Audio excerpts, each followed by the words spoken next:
Hello mkwasi. Naona mkwasi, unajua hii tatizo yenu mimi nashindwa kuelewa. Shida yenu ni nini? Kwanza wacha niwaulize. Mimi niliwaambia niko na 150. Niko na 150 mnipe msichana. Mko mtaki, mnataka aje? Niko na 150. Mimi nawapea 150 mnipe msichana. Ati 150 wezi. Sasa kama 150 yes mnataka aje? Kwanza wacha niwaulize. Hii story ya mahari ilianzia wapi? Kwa sababu Adamu na Hawa walipea nani mahari? Adamu na Hawa walipea nani mahari? Hapo ndio tunataka tuanzie. Adamu na Hawa walipea nani mahari?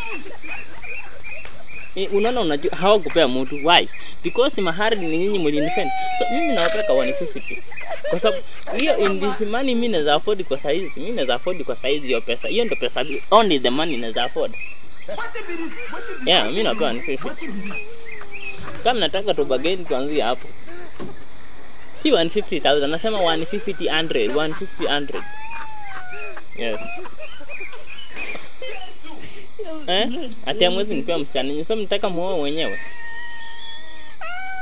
Muache kunibeba bwana. Mnipea msichana bwana. Na mkiendelea hivi basi mimi ndaiba. Mkiendelea hivi mimi ndaiba.